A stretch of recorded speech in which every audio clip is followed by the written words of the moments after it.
Quel argent ? M'a demandé ma fille alors que je lui envoyais 1850 € tous les mois. Mes parents ont pâli. Je m'appelle Cassandra. J'ai 32 ans et je suis médecin de combat dans l'armée. Après 9 mois éreintant de déploiement à l'étranger, tout ce que je voulais, c'était serrer ma fille de 14 ans, Emma, dans mes bras. J'avais envoyé 1850 € chaque mois à mes parents, qui s'occupaient d'elle. La joie de nos retrouvailles s'est rapidement transformée en confusion lorsque j'ai demandé nonchalamment si l'argent avait suffi. Emma m'a regardé d'un air vide et a dit « Quel argent ?» Mes parents ont pâli. Ma sœur Amanda a soudainement changé de sujet.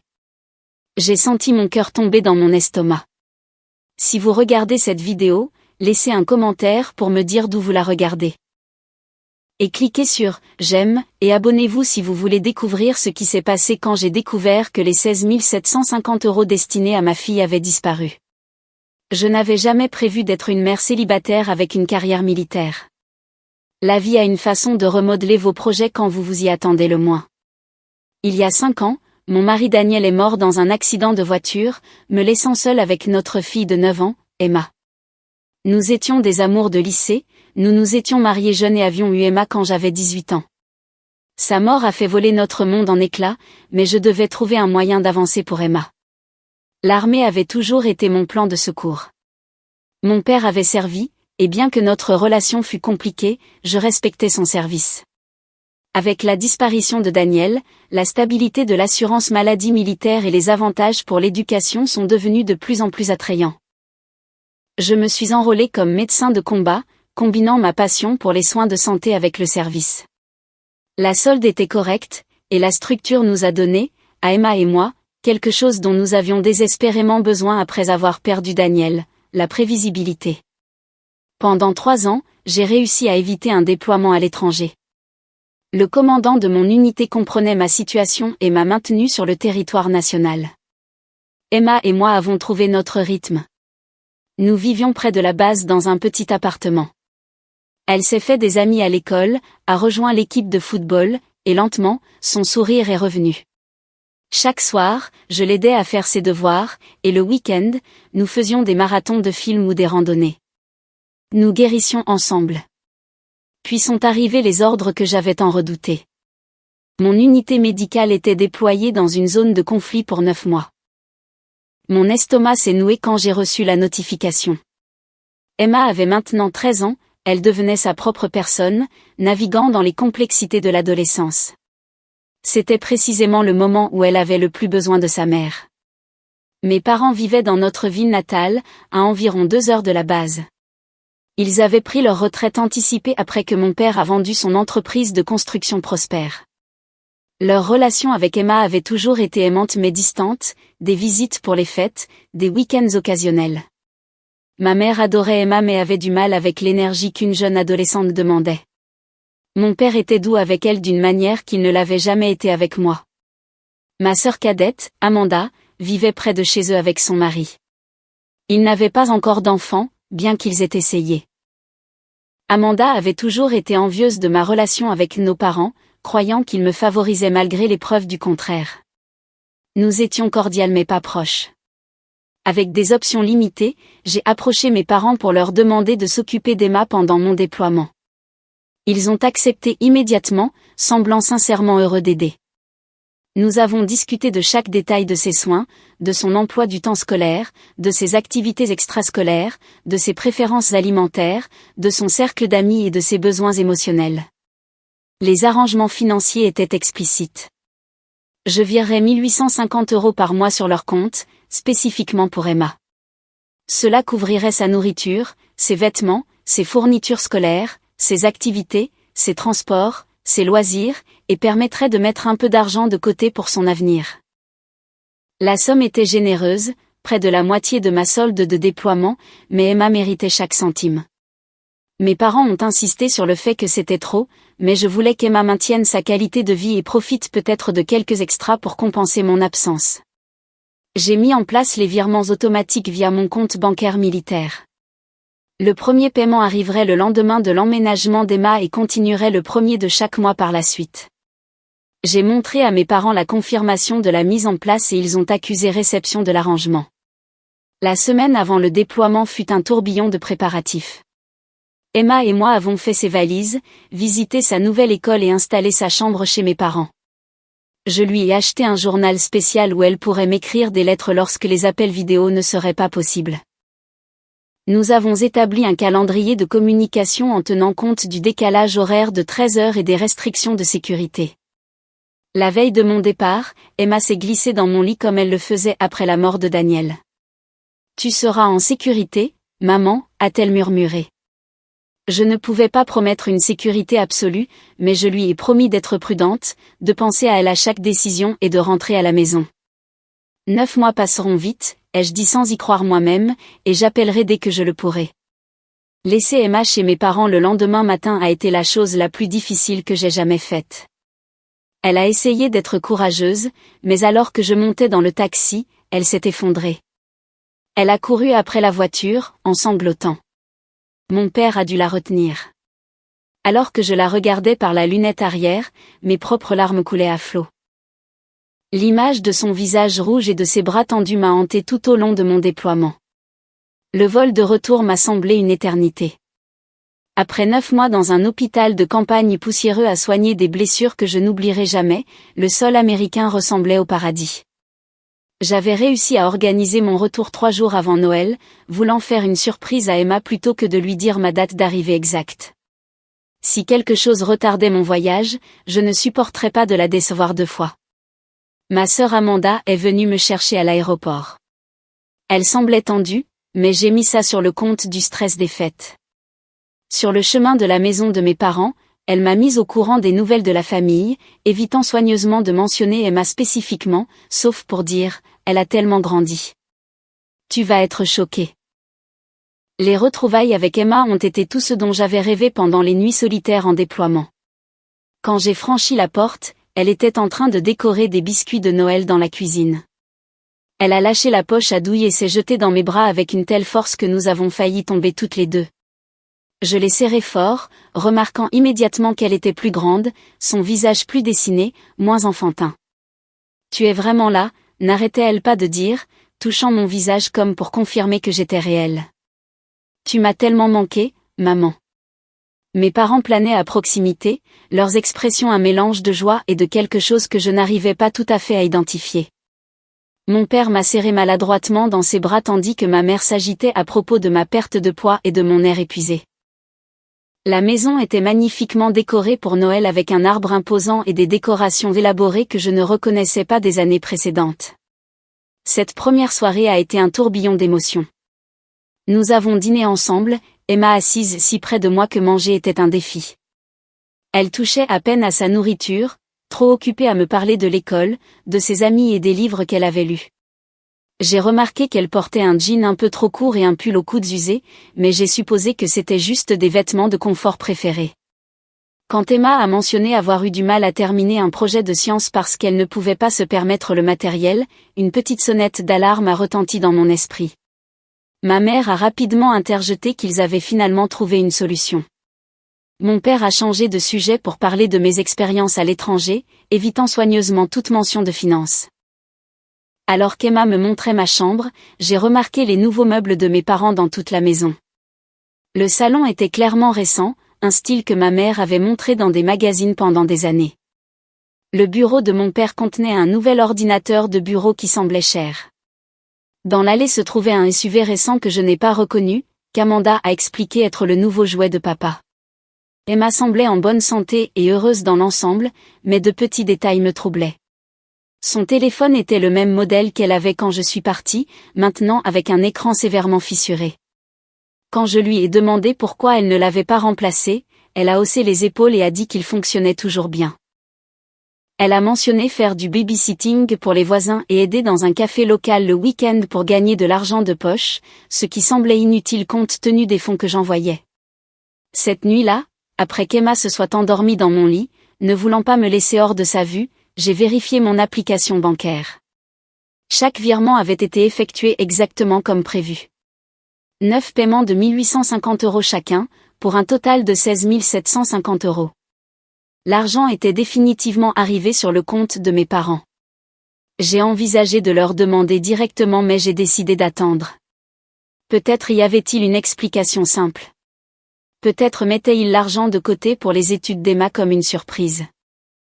Peut-être étais-je paranoïaque après des mois dans une zone de combat où la confiance pouvait être un handicap. Le lendemain matin, je me suis réveillée pour trouver qu'Emma m'avait préparé le petit déjeuner, même si ce n'était que du pain grillé et des fruits. Mamie dit que nous devons faire les courses aujourd'hui, a-t-elle expliqué. Nous n'avons pas beaucoup de nourriture en ce moment. Ma sœur Amanda est arrivée en milieu de matinée avec son mari, apportant des cadeaux de Noël et encore plus de questions dans mon esprit. Elle portait un nouveau bracelet tennis en diamant qu'elle n'arrêtait pas de toucher, expliquant que c'était un cadeau de Noël anticipé. Quand Emma l'a admiré, Amanda a promis de l'emmener faire du shopping, quand nous pourrons nous le permettre, jetant un rapide coup d'œil à mes parents que je n'ai pas pu interpréter. Tout au long de la journée, j'ai remarqué plus d'incohérences. Emma avait dépassé la plupart de ses vêtements, mais avait peu de nouveaux articles. Ses bottes d'hiver avaient été rafistolées avec du ruban adhésif. Son sac à dos d'école tombait littéralement en morceaux. Rien de tout cela ne correspondait à l'allocation généreuse que j'avais fournie. Le deuxième jour de mon retour, les incohérences ne pouvaient plus être ignorées. En aidant Emma à organiser sa chambre, j'ai mentionné nonchalamment l'allocation mensuelle. J'espère que l'argent que j'ai envoyé a suffi pour tout ce dont tu avais besoin, ai-je dit, en pliant une pile de t-shirts qui semblaient tous avoir au moins 1 an. Emma a arrêté de ranger des livres sur son étagère et s'est tournée vers moi avec une confusion sincère. Quel argent? La question m'a frappée comme un coup de poing. J'ai gardé ma voix soigneusement neutre. Les 1850 € que j'envoyais chaque mois pour tes dépenses. Les sourcils d'Emma se sont levés.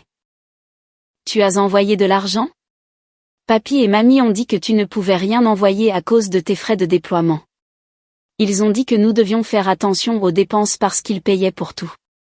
À ce moment-là, mes parents sont apparus à l'embrasure de la porte. Ils devaient être en train d'écouter. Le visage de ma mère s'est vidé de sa couleur et mon père s'est soudainement intéressé intensément à une tache sur le tapis. Ma sœur, qui passait avec un panier à linge, s'est arrêtée brusquement.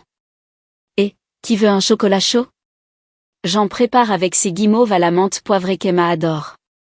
La tentative transparente de changer de sujet a confirmé mes soupçons grandissants. Quelque chose n'allait vraiment pas. J'ai souri à Emma, ne voulant pas l'alarmer. Ça a l'air sympa. On descend dans 1 minute. Une fois que les autres sont partis, j'ai fermé la porte de la chambre et je me suis assise à côté d'Emma sur son lit. Chérie, j'ai besoin que tu me dises exactement ce qui s'est passé avec l'argent pendant que j'étais partie. L'histoire qu'Emma m'a racontée m'a brisé le cœur, morceau par morceau. Mes parents lui avaient dit depuis le début que je ne pouvais pas envoyer d'argent en raison de complications de déploiement. Ils lui avaient fourni le strict nécessaire mais se plaignaient fréquemment du fardeau financier de s'occuper d'elle. Emma avait commencé à travailler le week-end dans un café local à 14 ans, utilisant ses gains pour les fournitures scolaires, les frais d'activité et occasionnellement de nouveaux vêtements. Je ne voulais rien te demander, a expliqué Emma, les larmes aux yeux. Tu faisais quelque chose de si important et mamie a dit que tu étais déjà stressée par l'argent. J'ai vendu mon iPad pour payer la sortie scientifique et quand l'équipe de football a eu besoin de nouveaux frais d'uniforme, j'ai juste arrêté parce que je savais que mamie et papy ne pouvaient pas se le permettre. Je les serrai dans mes bras, mon esprit tournant à plein régime. 16 750 € auraient couvert tous ces besoins, et bien plus encore. Les nouveaux meubles, la voiture de mon père, le bracelet de ma sœur et d'innombrables autres améliorations dans la maison prenaient soudain un sens écœurant. Est-ce que mamie et papy t'ont déjà donné de l'argent de poche? Ai-je demandé, connaissant déjà la réponse. Emma a secoué la tête. Ils m'ont donné 10 € pour mon anniversaire. Mamie a dit que les temps étaient durs. Ce soir-là, pendant qu'Emma prenait sa douche, j'ai discrètement examiné le bureau de mes parents. Dans un tiroir, j'ai trouvé des brochures pour une croisière dans les Caraïbes prévue pour février. La confirmation de réservation montrait un forfait de luxe coûtant plus de 4 650 €. Dans un autre dossier se trouvaient des reçus pour des bijoux, des appareils électroniques et des vêtements totalisant des milliers d'euros supplémentaires. Quand j'ai vérifié le portail de l'école d'Emma en utilisant ces informations de connexion, j'ai vu que ses notes avaient considérablement baissé. Les commentaires des enseignants notaient une augmentation des retards et des devoirs incomplets. Un enseignant avait écrit « Emma semble fatiguée en classe ». Elle avait mentionné que ses quarts de travail le week-end interféraient avec ses devoirs. La réalité devenait indéniable. Mes parents avaient systématiquement détourné les fonds destinés aux soins d'Emma pour financer leurs propres améliorations de style de vie. Ma fille avait travaillé tout en allant à l'école à plein temps, vendant ses biens et se privant du nécessaire, malgré mon soutien financier explicite. Quand Emma a mentionné avoir manqué un rendez-vous chez le dentiste parce que l'assurance était compliquée, j'ai failli perdre mon sang-froid. J'avais fourni une documentation complète de sa couverture d'assurance de dépendante militaire qui ne nécessitait aucun paiement pour les soins de routine. Plus tard dans la nuit, j'ai coincé ma sœur dans la cuisine après que tout le monde soit allé se coucher. « Savais-tu qu'il prenait l'argent d'Emma ?» ai-je demandé directement. Amanda a tripoté son bracelet. « Je ne connaissais pas toute l'histoire », a-t-elle esquivé. Maman et papa ont mentionné que tu envoyais un peu d'argent pour les urgences, mais on dit que ce n'était pas beaucoup. Ils se plaignaient beaucoup des dépenses. Ils recevaient 1850 € chaque mois, spécifiquement pour Emma, ai-je déclaré sèchement. Amanda a eu la décence de paraître choquée par le montant, bien que je doute que sa surprise soit sincère. Eh bien, la garde d'enfants coûte cher, a-t-elle finalement dit. Il mérite quelque chose pour l'avoir accueilli. L'avoir accueilli ? C'est leur petite fille, pas un chien errant, ai-je répondu, luttant pour ne pas élever la voix. Et je les aurais volontiers payés séparément pour leur temps s'ils l'avaient demandé. Cet argent était explicitement pour les besoins d'Emma. Amanda a haussé les épaules, mal à l'aise. Tu devrais leur parler, pas à moi. Je suis sûre qu'ils avaient leur raison. Alors que j'étais allongée, éveillée cette nuit-là, avec Emma dormant profondément à côté de moi, j'ai élaboré un plan. La trahison était profonde, mais une confrontation impulsive ne ferait que créer plus de traumatisme pour Emma pendant ce qui aurait dû être de joyeuses retrouvailles. Noël était dans 2 jours. La famille élargie allait arriver. Je devais être stratégique, pas émotive. Le lendemain matin, je me suis levée tôt et j'ai conduit jusqu'à un café voisin avec le Wi-Fi gratuit. Emma dormait encore, épuisée par l'excitation émotionnelle de mon retour. J'avais besoin d'intimité pour ce qui allait suivre. D'abord, j'ai téléchargé l'intégralité de mes relevés bancaires des 9 derniers mois, documentant chaque virement de 1850 € avec les dates, les numéros de confirmation et les détails du compte. La trace écrite était sans ambiguïté. Ensuite, j'ai appelé le bureau d'aide juridique de mon unité. En tant que militaire en service actif, j'avais accès à des conseils juridiques gratuits. J'ai expliqué la situation sans émotion, en me concentrant sur les faits. L'avocat de permanence m'a informé que ce que mes parents avaient fait pouvait potentiellement être qualifié d'exploitation financière, en particulier étant donné que les fonds étaient destinés aux soins d'un mineur. Il a promis de m'envoyer par email la documentation pertinente et m'a proposé de me mettre en contact avec des ressources locales. Quand je suis rentrée à la maison, ma mère préparait le petit déjeuner, agissant comme si de rien n'était. On va au centre commercial plus tard pour finir les achats de Noël, a-t-elle annoncé. Tu as besoin de quelque chose ? En fait, j'aimerais emmener Emma acheter des vêtements, ai-je répondu. J'ai remarqué qu'elle a dépassé la plupart de ce qu'elle a, le sourire de ma mère a vacillé. On lui a acheté des choses il y a quelques mois. Les enfants grandissent si vite à cet âge. Je vois ça, ai-je dit agréablement. Elle aurait aussi besoin de nouvelles bottes d'hiver. La réparation au ruban adhésif est créative, mais pas très chaude. Ma mère s'est affairée avec la pâte à crêpes. Les temps ont été durs, tu sais. Le coût des médicaments de ton père a augmenté. C'était nouveau pour moi. Quels médicaments ? Papa va bien ? Oh, juste pour la tension artérielle. Rien de grave. Elle a fait un geste de la main, puis a ajouté, mais l'assurance ne couvre qu'une partie. Mon père avait une excellente couverture santé de retraite que je savais inclure les médicaments sur ordonnance. Un autre mensonge. Pendant qu'Emma et moi nous préparions à partir, j'ai entendu mes parents se disputer dans leur chambre. Elle sait quelque chose, a sifflé ma mère. Tu dois t'en tenir à l'histoire des frais médicaux. Et la voiture, a répondu mon père. On ne peut pas vraiment la cacher. Dis que c'était une bonne affaire que tu ne pouvais pas laisser passer. Utilise l'excuse de ton compte de retraite. Et les brochures de croisière dans le bureau? La voix de ma sœur s'est jointe à la conversation. Je vous avais dit de les cacher. Gardez les choses normales jusqu'à Noël. Elle retournera bientôt à la base de toute façon. Leur supposition désinvolte que je retournerai simplement à mon poste sans aborder la situation m'a rendue furieuse, mais j'ai gardé mon sang-froid. Il s'agissait maintenant de rassembler des preuves. Au centre commercial, Emma et moi avons eu notre première conversation vraiment privée. Pendant le déjeuner dans l'aire de restauration, je lui ai posé plus de questions sur les 9 derniers mois. Chaque nouveau détail renforçait ma résolution. Je travaillais tous les samedis et dimanches matins au café Luna, a-t-elle expliqué. La propriétaire, Madame Garcia, me donnait des quarts de travail supplémentaires pendant les vacances scolaires. C'est comme ça que j'ai acheté mes cadeaux de Noël cette année. Mamie et papy savaient que tu travaillais autant? Emma a hoché la tête. Il me conduisait parfois, mais généralement j'y allais à vélo. C'est à environ 3 kilomètres. En hiver, ai-je demandé, me souvenant du temps rigoureux de la région. Ce n'était pas si mal, a-t-elle haussé les épaules. Je portais beaucoup de couches. J'ai appris qu'Emma avait vendu non seulement son iPad, mais aussi la collection de romans fantastiques que je lui avais offert au fil des ans, ses écouteurs sans fil, et même le médaillon en argent contenant une photo de son père et moi. Monsieur Winters au prêteur sur gage m'a donné 50 € pour le médaillon, a-t-elle dit, les yeux baissés. J'en avais besoin pour la calculatrice graphique pour le cours de maths. Mamie a dit qu'elles étaient trop chères et que je devais en emprunter une, mais personne ne voulait me prêter la sienne pour tout le semestre.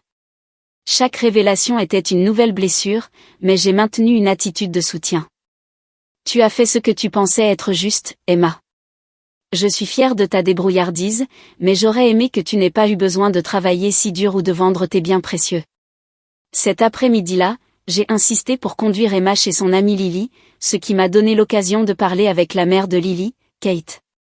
Nous étions amis avant mon déploiement, et je faisais confiance à sa perspective. Kate a confirmé mes craintes. Nous étions tous inquiets pour Emma, a-t-elle admis après qu'Emma soit montée à l'étage. Elle ne rejoignait jamais les filles pour les activités du week-end à cause du travail. Elle portait les mêmes quelques tenues à plusieurs reprises. À la soirée pyjama d'anniversaire de Lily, elle n'a pas apporté de cadeau et était si gênée que nous avons prétendu qu'il s'était perdu. A-t-elle déjà mentionné des problèmes d'argent? Ai-je demandé. Elle a dit que ses grands-parents avaient un revenu fixe et ne pouvaient pas se permettre d'extra. Nous avons proposé de payer pour elle plusieurs fois, mais elle a refusé. Une fille si fière. Kate a hésité. J'espère que ça ne te dérange pas, mais je lui ai acheté un nouveau jean et je le lui ai donné comme un cadeau au hasard. Son pantalon était trop court de plusieurs centimètres au printemps. J'ai remercié Kate pour sa gentillesse et lui ai demandé si elle serait prête à fournir une déclaration écrite sur ses observations si nécessaire. Elle a accepté sans hésitation. Pendant qu'Emma était chez Lily, j'ai conduit jusqu'à son école.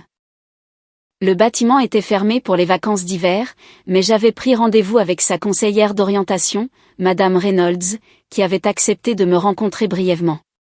L'évaluation de Madame Reynolds était tout aussi troublante. Les performances scolaires d'Emma ont chuté de manière notable vers mars. Elle est passée d'une élève avec que des A à principalement des C et des B. Son professeur de mathématiques a signalé qu'elle s'endormait souvent en classe.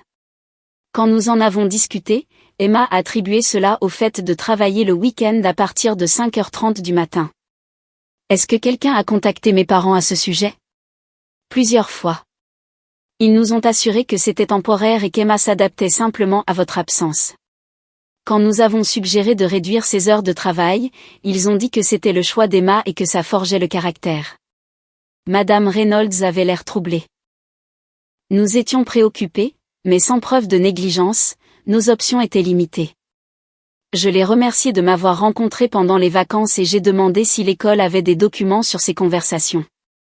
Elle m'a assuré qu'il conservait des dossiers détaillés de toutes les communications avec les parents. Le soir, lorsque nous sommes rentrés chez mes parents, j'avais rassemblé des preuves substantielles. J'avais des photos des vêtements inadéquats et des chaussures usées d'Emma, le témoignage de la mère de son amie, la documentation scolaire sur son déclin académique, la vérification de son employeur et les relevés bancaires prouvant les transferts d'argent. J'avais aussi le journal d'Emma, qu'elle m'avait volontairement partagé. Ces entrées documentaient de nombreux cas où on lui avait dit qu'il ne pouvait pas se permettre des articles de base dont elle avait besoin, les plaintes fréquentes de ses grands-parents sur le fardeau financier et sa propre culpabilité d'être chère à entretenir. Une entrée particulièrement déchirante disait « J'ai appelé maman aujourd'hui mais je n'ai pas pu lui dire que j'avais besoin d'argent pour la sortie scolaire. Elle avait l'air si fatiguée à l'appel vidéo et mamie a dit que maman avait du mal à payer sa propre nourriture en déploiement. Je dirai simplement à mon professeur que je suis malade ce jour-là. » Cette nuit-là, j'ai aidé Emma à emballer les cadeaux de Noël pour la famille. Elle avait dépensé ses gains du café pour des cadeaux attentionnés mais peu coûteux, des biscuits faits maison pour les parents, une tasse à café pour mon père, une écharpe pour ma mère, et un cadre photo pour moi. Pendant ce temps, j'avais remarqué des sacs de courses de détaillants de luxe cachés dans le placard de mes parents en cherchant du papier cadeau. Le contraste ne pouvait pas être plus saisissant. Pendant que ma fille travaillait le week-end et vendait des biens précieux pour s'offrir un cadre photo à 10 €, mes parents avaient détourné des milliers d'euros destinés à ces soins pour financer des produits de luxe pour eux-mêmes. La veille de Noël était demain. La famille élargie se rassemblerait, et je serais prête. Le matin de la veille de Noël s'est levé, clair et froid. J'avais à peine dormi, mon esprit passant en revue diverses approches pour la confrontation à venir. Emma a senti ma distraction mais l'a attribuée à la réadaptation après le déploiement. En réalité, j'exécutais un plan mûrement réfléchi. La première étape était la protection financière. Pendant qu'Emma aidait ma mère à préparer le petit déjeuner, je me suis rendue à l'agence locale de ma banque.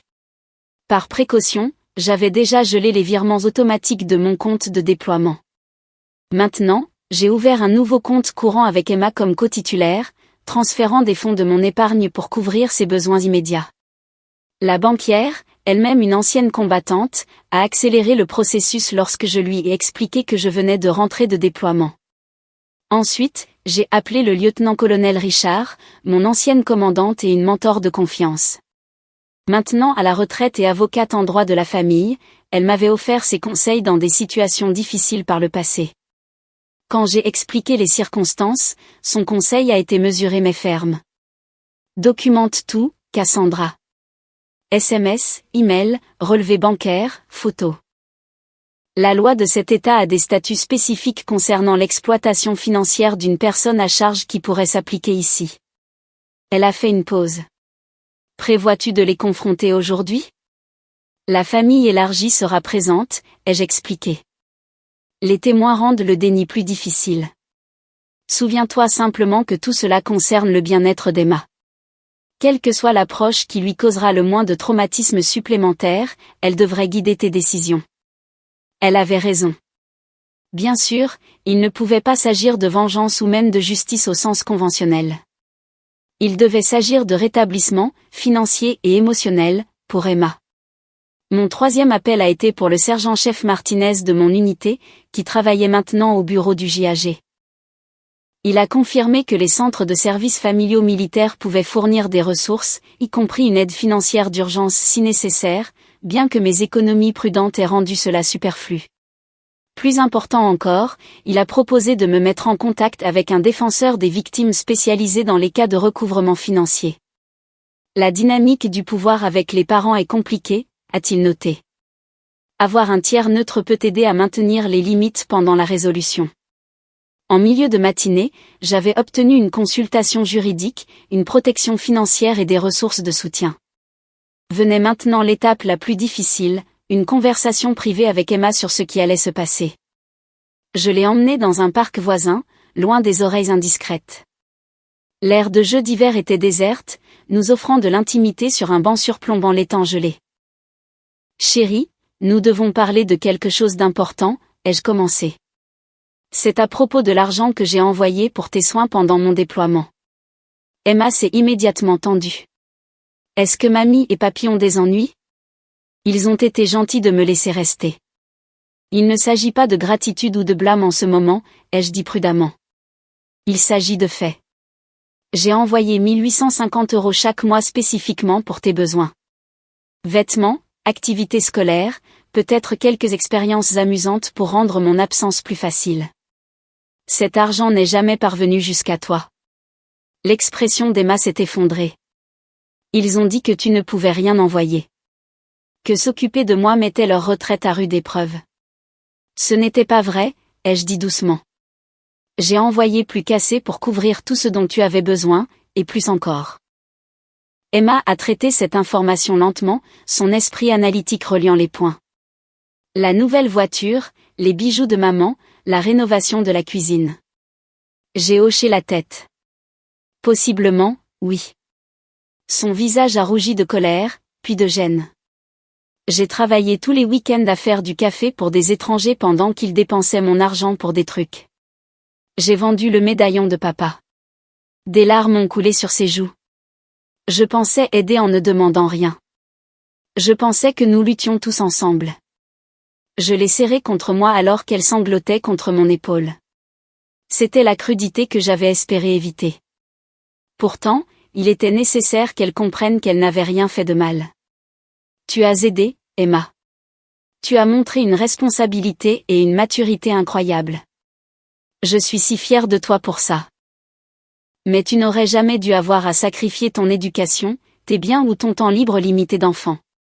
Cette responsabilité était la mienne, et je l'ai confiée à des gens qui nous ont fait défaut à toutes les deux.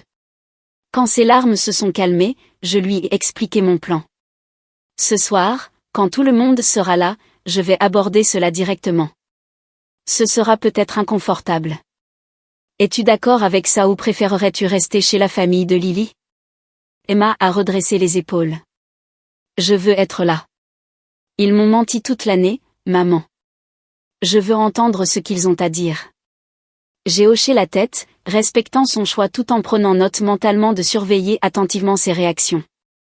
Après ce soir, nous avons des options. Nous pouvons rester ici pour Noël si tu veux voir la famille élargie, ou nous pouvons aller à l'hôtel ou même rentrer plus tôt à la base. C'est aussi à toi de décider. Et pour l'argent? A-t-elle demandé. Je m'occuperai de cette partie, l'ai-je assuré. Ton travail est de te concentrer sur ta guérison et de profiter de nos retrouvailles.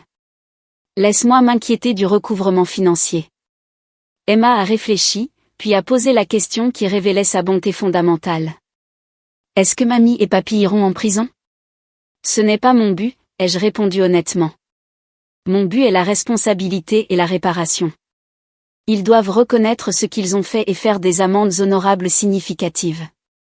S'ils ne peuvent pas faire ça, alors des conséquences légales pourraient devenir nécessaires, mais ce serait leur choix, pas le mien. Emma a hoché la tête, semblant soulagée. Malgré tout, elle tenait à ses grands-parents. Cette compassion face à la trahison m'a rendue encore plus déterminée à gérer la situation avec une précision calculée plutôt qu'une réaction émotionnelle. De retour à la maison, les préparatifs pour la réunion du soir étaient en cours. Ma sœur et son mari étaient arrivés tôt pour aider.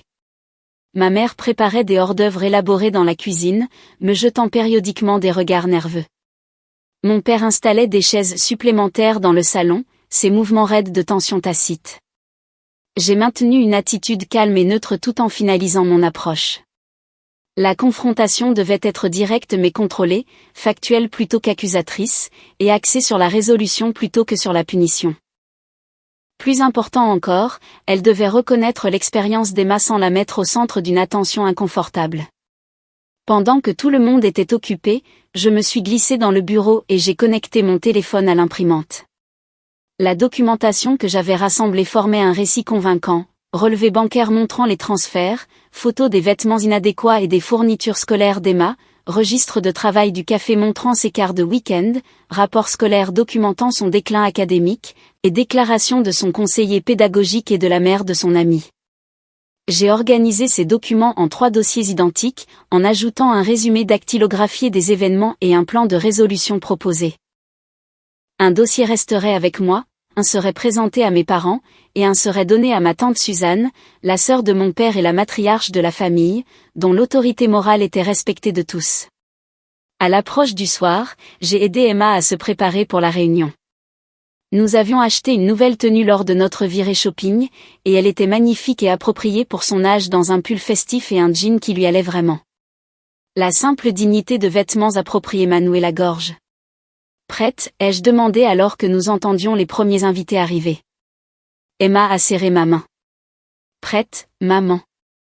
Nous avons descendu les escaliers ensemble, entrant dans la tempête imminente la tête haute. À 19h, la veille de Noël, la maison était remplie de la famille élargie. Les sœurs de mon père, Suzanne et Hélène, étaient arrivées avec leurs maris. Le frère de ma mère, Robert, et sa femme, sont venus avec des cadeaux somptueusement emballés. Des cousins avec leurs conjoints et leurs enfants complétaient le rassemblement, créant une atmosphère festive teintée de la gêne qui caractérise souvent les événements familiaux des fêtes.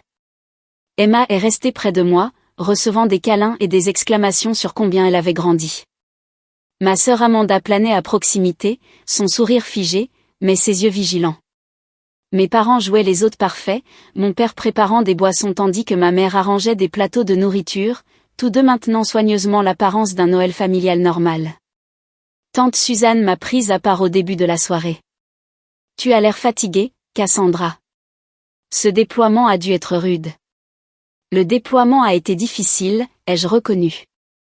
Mais ce que j'ai trouvé en rentrant à la maison a été tout aussi éprouvant. Quelque chose dans mon ton l'a poussé à m'étudier de plus près. « Est-ce que tout va bien avec Emma ?» a-t-elle demandé avec perspicacité. « Nous en discuterons pendant le dîner, ai-je répondu. J'apprécierai votre attention lorsque nous le ferons. Ma tante, qui ne manquait jamais les subtilités, a hoché lentement la tête. Tu sais que je suis toujours de ton côté. Le dîner a été servi sous forme de buffet à 20h, chacun trouvant une place autour de la table à manger allongée et des tables de cartes adjacentes installées pour l'occasion. Je me suis stratégiquement positionnée à la table principale avec Emma à côté de moi, directement en face de mes parents. Tante Suzanne était assise à ma droite, complétant les lignes de mire critique pour ce qui allait suivre. La conversation tournait autour des sujets familiaux typiques, le nouveau travail du cousin Jem, le remplacement du genou de l'oncle Robert, les réussites scolaires des enfants. J'ai participé au minimum, attendant l'accalmie naturelle qui viendrait après que tout le monde ait été servi et installé. Quand ce moment est arrivé, j'ai doucement tapoté mon verre d'eau avec une cuillère. Les conversations se sont progressivement calmées alors que l'attention se tournait vers moi. Je veux remercier tout le monde d'être venu ce soir, ai-je commencé, la voix stable. Être à la maison pour Noël après 9 mois de déploiement est un cadeau que je ne prends pas pour acquis. Avoir Emma de nouveau dans mes bras est tout ce dont j'ai rêvé pendant les jours difficiles à l'étranger. Des murmures d'appréciation et des commentaires de soutien ont parcouru la table. Pendant mon absence, ai-je continué, j'ai pris des dispositions pour m'assurer qu'Emma serait bien prise en charge. Cela incluait l'envoi de 1850 € chaque mois spécifiquement pour ses besoins. J'ai fait une pause, regardant les expressions de mes parents passer de sourires sociaux à des masques figés. Cela a totalisé 16 750 € sur 9 mois. La main de ma mère a tremblé légèrement alors qu'elle attrapait son verre de vin. Mon père fixait son assiette. Hier, j'ai découvert qu'Emma n'a jamais bénéficié de ces fonds. En fait, on lui a dit que je ne pouvais pas me permettre d'envoyer de l'argent et que sa présence était un fardeau financier. Un silence choqué est tombé sur la table. Emma a baissé les yeux sur ses genoux, mal à l'aise avec l'attention mais résolue dans sa digne quiétude. Pendant qu'Emma travaillait les week-ends dans un café local pour payer ses fournitures scolaires et vendait des biens personnels pour se permettre des sorties scolaires, ses fonds ont été détournés pour des rénovations domiciliaires, un nouveau véhicule, des articles de luxe et la planification de vacances. Ma sœur Amanda est intervenue, sa voix artificiellement enjouée. Je suis sûre qu'il y a un malentendu sur les dépenses liées à l'éducation d'une adolescente. Peut-être devrions-nous en discuter en privé après le dîner. Il n'y a pas de malentendu, ai-je répondu d'un ton égal, en faisant glisser les dossiers dessous ma chaise. Ceux-ci contiennent une documentation complète, les virements bancaires, les registres de travail d'Emma, les déclarations des responsables de l'école et les témoignages des membres de la communauté qui l'ont vu se priver du nécessaire.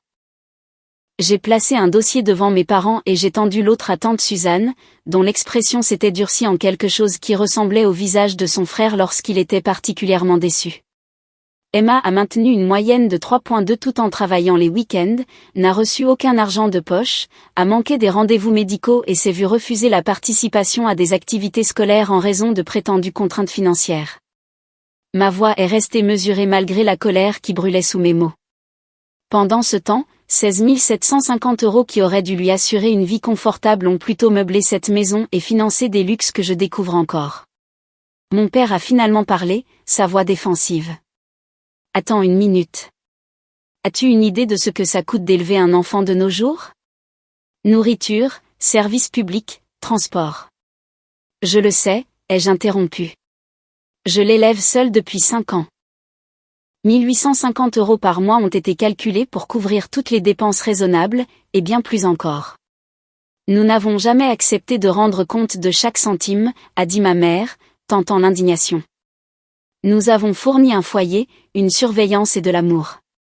L'amour n'envoie pas une fille de 14 ans travailler à 5h30 du matin pendant que ses tuteurs font la grasse matinée, ai-je contré.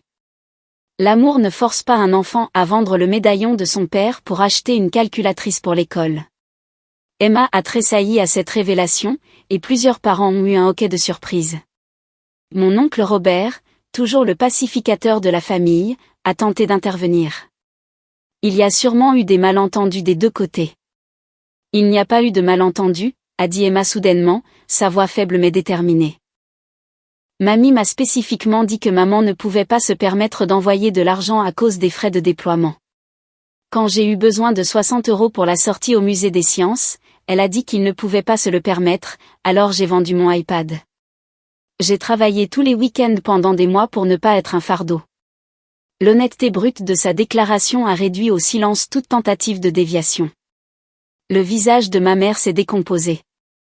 De honte ou d'avoir été prise, je ne saurais le dire. Mon père a essayé une approche différente. Nous avons peut-être mal géré certains aspects de l'arrangement, mais nous avons fourni un foyer sûr. La garde d'enfants a aussi une valeur, tu sais. Si vous estimiez mériter une compensation pour votre temps, vous auriez dû le dire, ai-je répondu. Je l'aurais volontiers fourni séparément. Au lieu de cela, vous avez choisi de mentir à Emma sur mon soutien financier tout en utilisant des fonds destinés à ses soins pour des luxes personnels. Tante Suzanne, qui examinait silencieusement la documentation, a levé les yeux avec une fureur froide. Une croisière dans les Caraïbes, Thomas?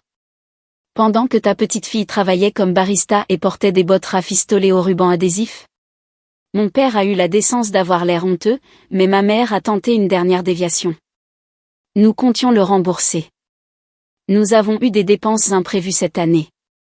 Quelles dépenses justifiaient de prendre un enfant dont vous aviez la charge? Ai-je demandé. La rénovation de la cuisine, les bijoux, les nouveaux meubles de patio? Quand aucune réponse n'est venue, j'ai continué à la phase suivante de mon approche planifiée. Je ne suis pas intéressé par l'humiliation publique ou la division familiale. Je suis intéressé par la responsabilité et par le fait de réparer les choses pour Emma. Voici mes conditions, une comptabilité complète et le remboursement des fonds, des excuses directes à Emma reconnaissant le préjudice spécifique causé, et un accord écrit concernant tout arrangement financier ou de tutelle future. Ou quoi? A demandé mon père, une pointe de son ancienne autorité se glissant dans sa voix. Ou bien, je déposerai une plainte officielle pour exploitation financière d'un mineur à charge, ai-je déclaré calmement. Mon conseiller juridique militaire a déjà exposé les conséquences potentielles, tant pénales que civiles. Ma sœur, qui avait été inhabituellement silencieuse, a soudainement retrouvé sa voix. Tu poursuivrais tes propres parents après qu'ils aient accueilli Emma quand tu as choisi de partir en déploiement? Je n'ai pas choisi le déploiement, Amanda. J'ai reçu des ordres que j'ai suivis tout en faisant confiance à ma famille pour honorer leurs engagements envers mon enfant. Je me suis tournée pour lui faire face directement. Et oui, je poursuivrai des recours légaux si nécessaire, tout comme je le ferai pour toute autre forme de négligence ou d'exploitation d'enfants. Je ne savais rien de tout ça, a-t-elle insisté faiblement. Ton nouveau bracelet suggère le contraire, ai-je observé.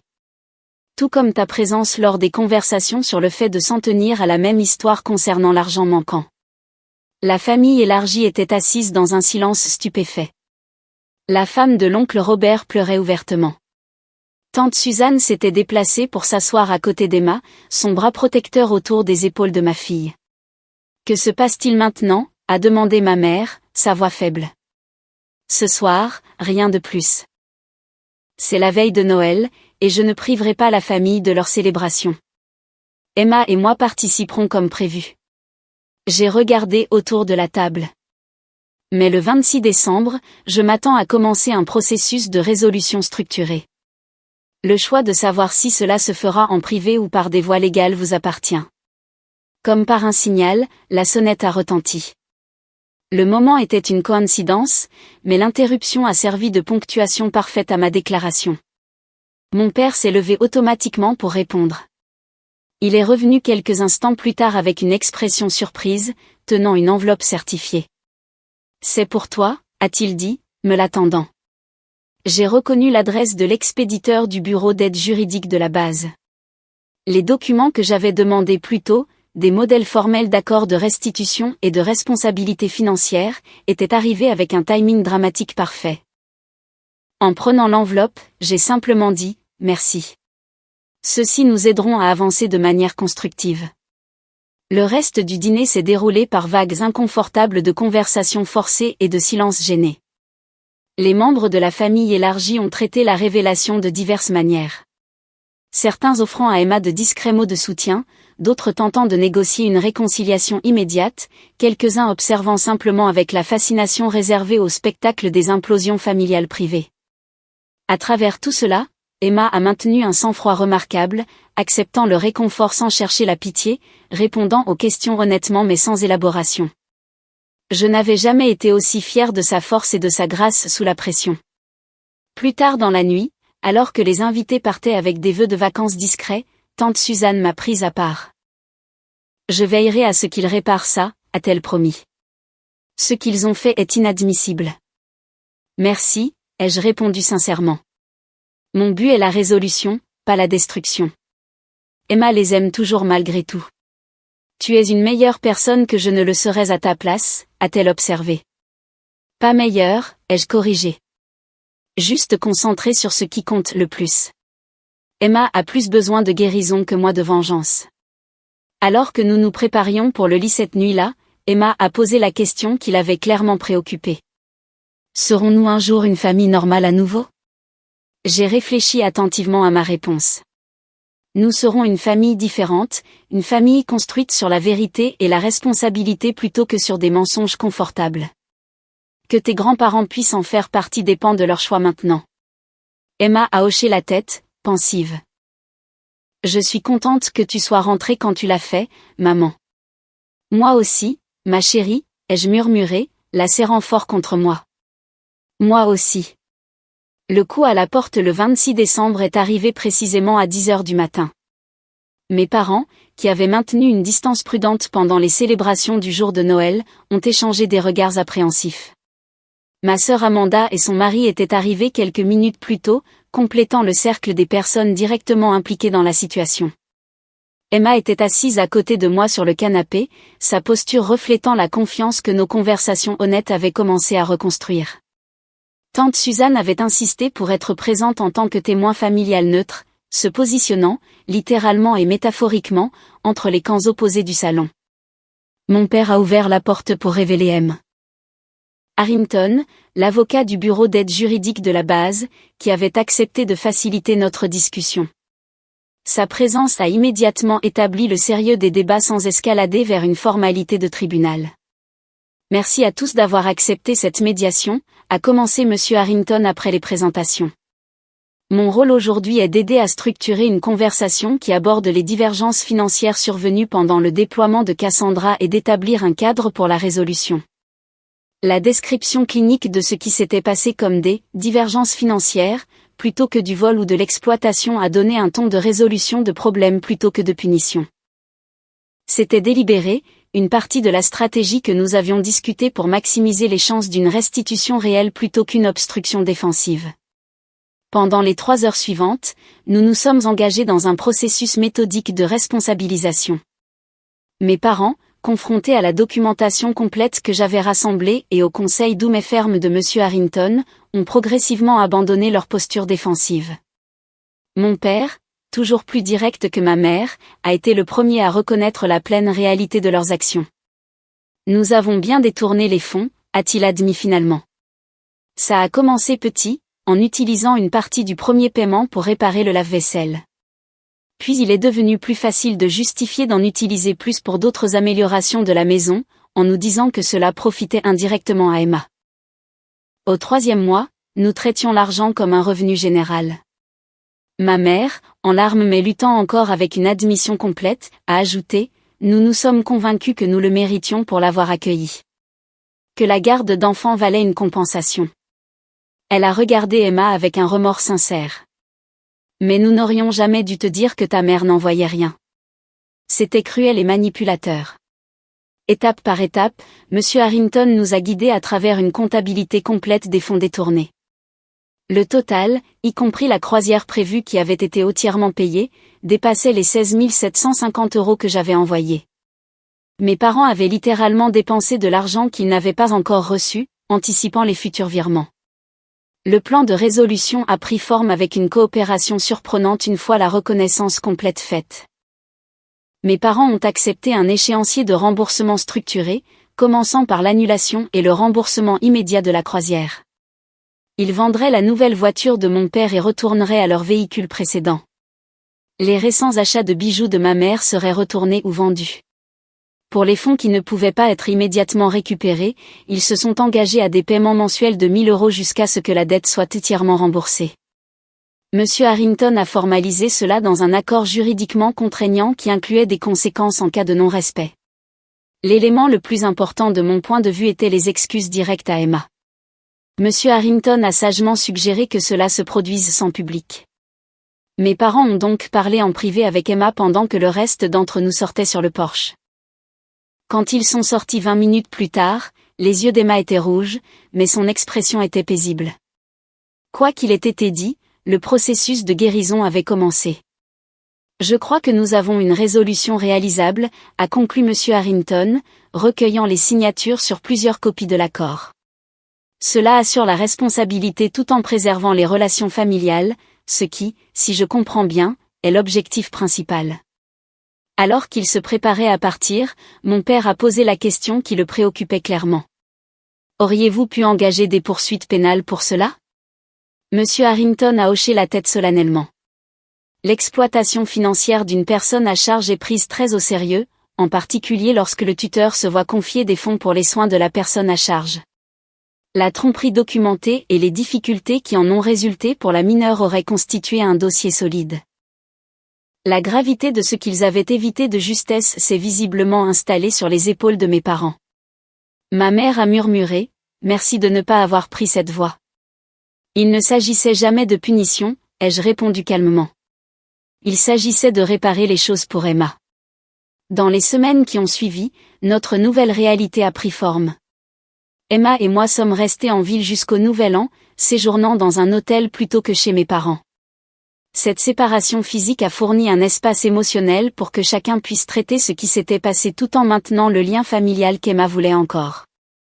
La restitution financière a commencé immédiatement.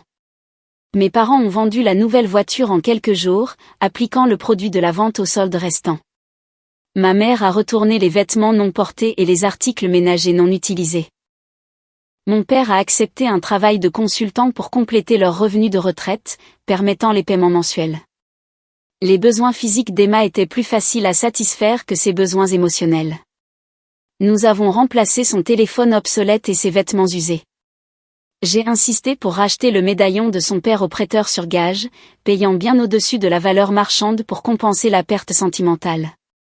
Son iPad a été remplacé, ainsi que les livres qu'elle avait vendus.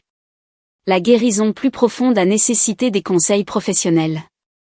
Lorsque nous sommes rentrés à la base en janvier, Emma a commencé à travailler avec un thérapeute spécialisé dans les problèmes de confiance et les dynamiques familiales. D'abord réticente, elle a progressivement adopté le processus de compréhension et de traitement de ses sentiments d'abandon et de trahison. Ma sœur Amanda m'a contactée en février avec ses propres excuses. J'aurais dû remettre en question ce qui se passait, a-t-elle admis lors d'un appel vidéo.